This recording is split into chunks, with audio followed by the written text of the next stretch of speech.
Halo, selamat datang pemirsa di podcast Open the Door.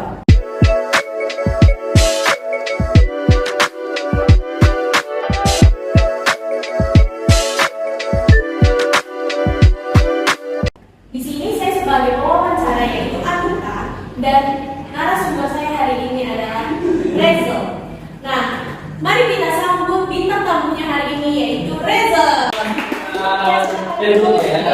Oke, kita mau ngapain hari ini? Kita akan bincang-bincang nih mengenai agama Buddha dan kita kemarin sempat mengunjungi sebuah wihara di daerah Gading Serpong, benar ya? Betul banget. Iya. Sebelum itu kita akan masuk ke pertanyaan-pertanyaan, bisa nggak ya? Boleh dong. Oke. Boleh. Anita mau nanya apa aja boleh banget. Oke. Coba deh seputar agama Buddha ya. Iya, iya. Oke, yuk. Boleh. Oke. Yang pertama. Oke, kebetulan saya emang lahir dari keluarga yang beragama Buddhis atau beragama Buddha. Dan semua keluarga saya, mayoritas keluarga saya itu beragama Buddhis atau beragama Buddha. Seperti itu Anita. Oke, karena kamu dari kecil udah dari bayi agama Buddha itu ada nggak sih ajaran-ajaran penting atau inti dari agama Buddha yang udah kamu pelajari selama hidup? Jadi, saya dari kecil memang sudah ikut sekolah minggu Buddhis yang dimana dia diajarkan tentang agama-agama tentang agama Buddha dari kecil.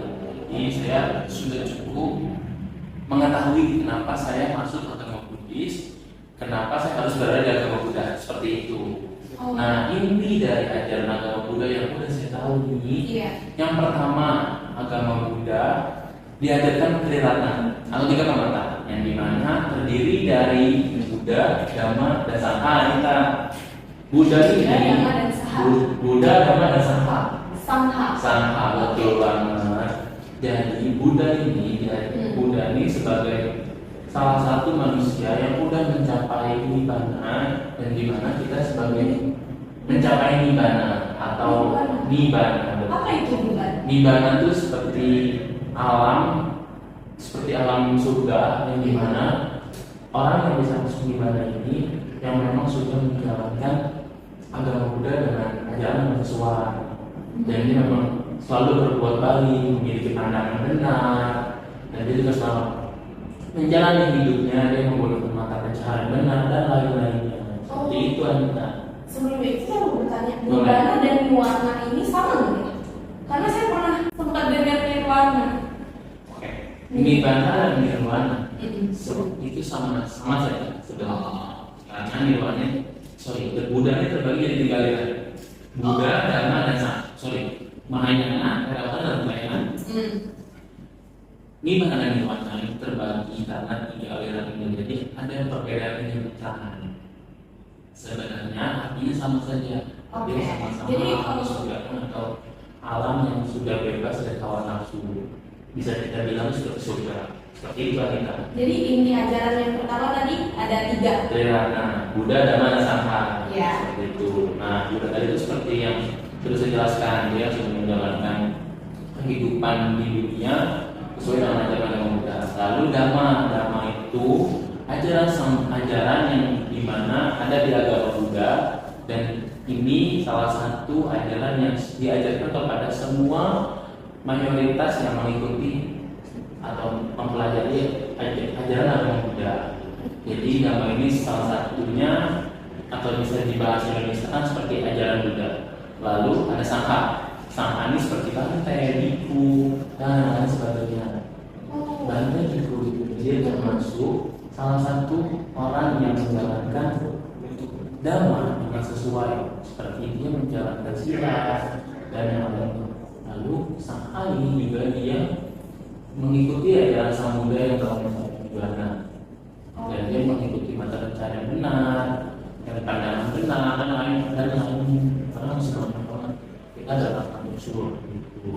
Lalu Sangha juga dia tidak seperti manusia pada umumnya, karena Sangha itu dia tidak menikah ataupun tidak mempunyai anak.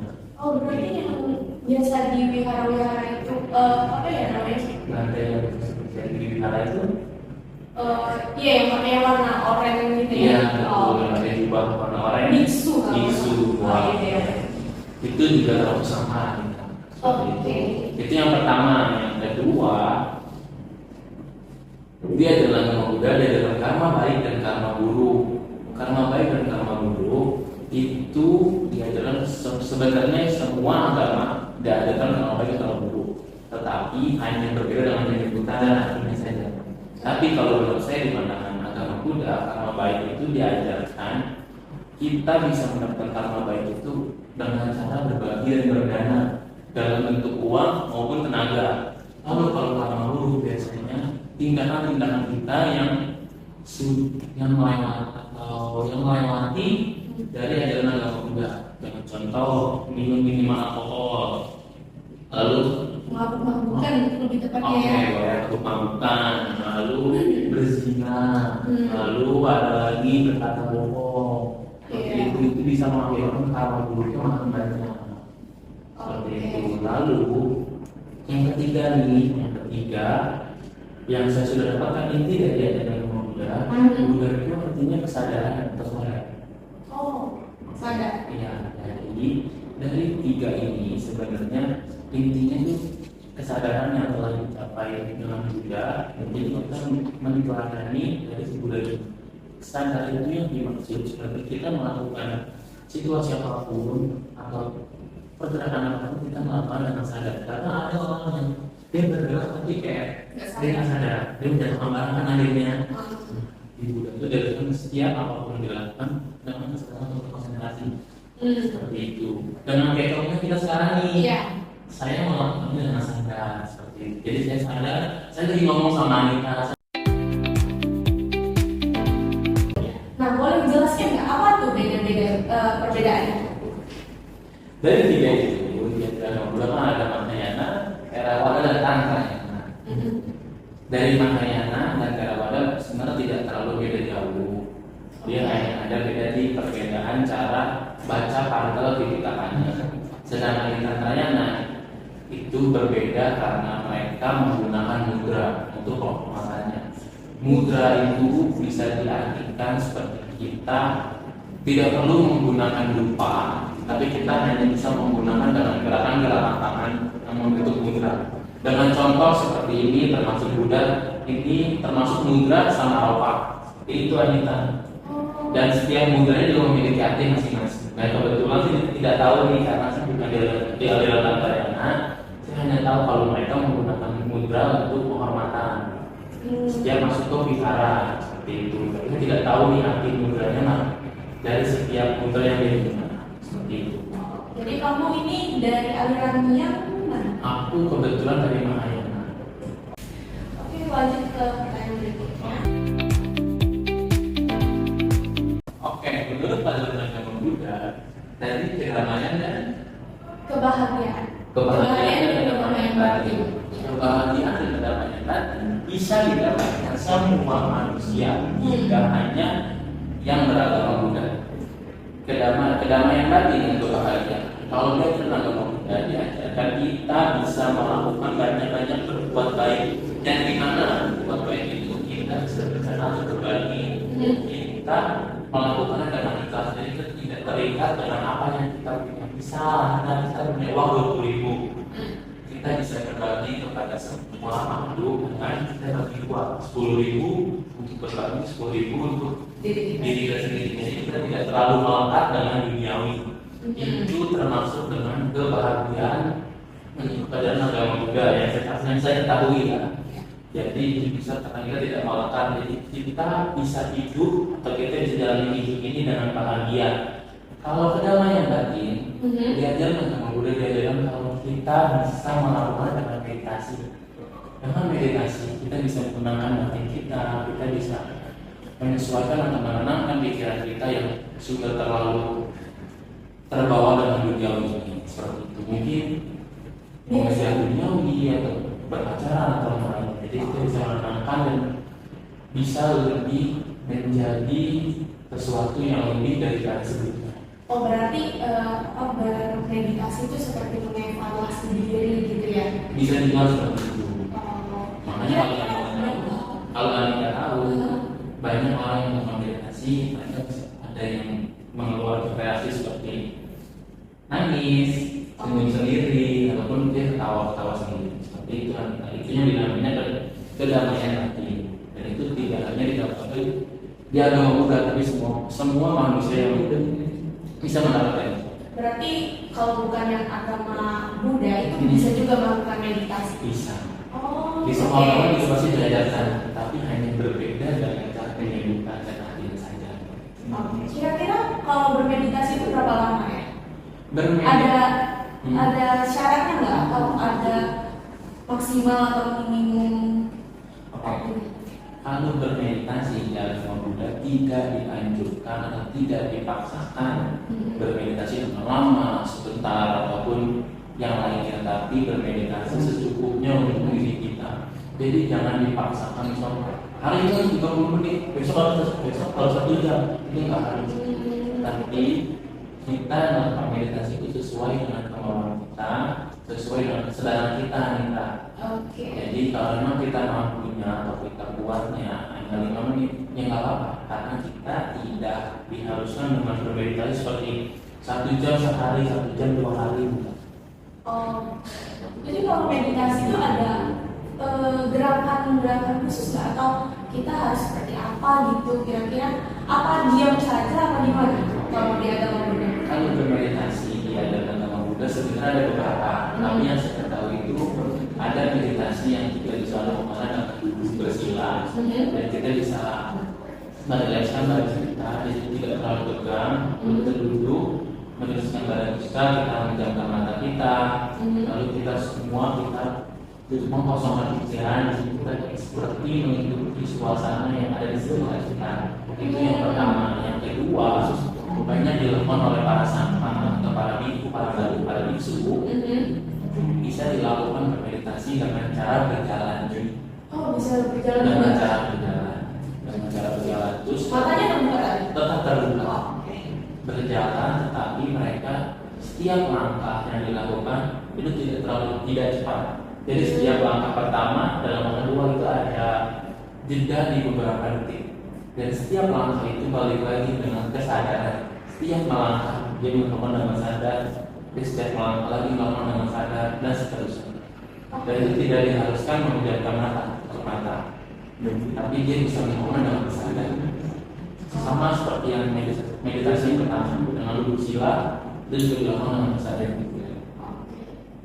nah, lanjut ke pertanyaan berikutnya. Untuk sendiri ya, untuk sendiri agama Buddha itu tidak bisa dihubungkan dengan sains, karena agama Buddha dengan sains itu berbeda. Sains itu diperlakukan dengan individu atau dengan cara rumus-rumus seperti informatika ataupun yang lainnya. Sedangkan Buddha, sedangkan agama tidak bisa disampaikan dengan sains. Itu menurut saya pribadi. Jadi kalau bisa pribadi itu tidak ada. Contohnya gimana? Contohnya kalau ada perbedaan menurut kamu kan dari sains dan agama Buddha. Contohnya orang sakit lah. Oke. Ya, itu kamu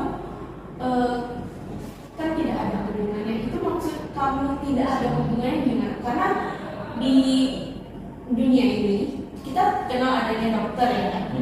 Kita berobat ke dokter. Dokter itu pasti lebih bagaimanapun dia pasti pemikirannya lebih logis atau lebih ke sains gitu. Nah, apa tanggapan kamu terhadap yang saya katakan tadi? Kalau dia ada Buddha, orang yang sakit memang sudah jalan hidupnya, dia harus melalui. Tapi kalau di sains, seseorang yang sakit atau mengalami sakit, dia memang karena dia konsumsi atau dia minum pola hidupnya yang kurang baik. Dan kalau dia ada Buddha, dia diajarkannya dia memang sudah harus melalui fase-fase ini. Seperti itu, jadi tidak bisa disamaratakan dengan sains yang agama.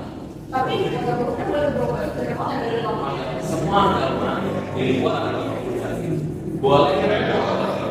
Oh ya, sebelum itu saya mau bertanya.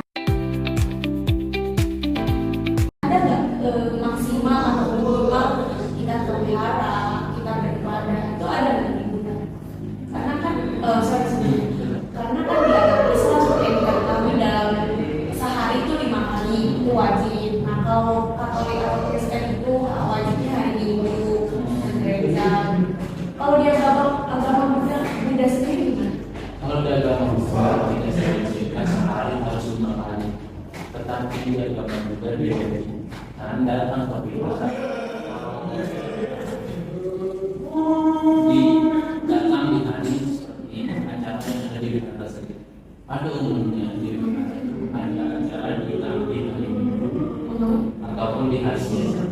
Biasanya disebutnya seminggu 2 kali. Ada di hari Minggu dan di hari satunya lagi biasanya di hari Kamis ataupun di hari Jumat. Dan itu balik lagi kepada peraturan di wiharanya dan alirannya juga karena digunakan ada 3 aliran tadi ya.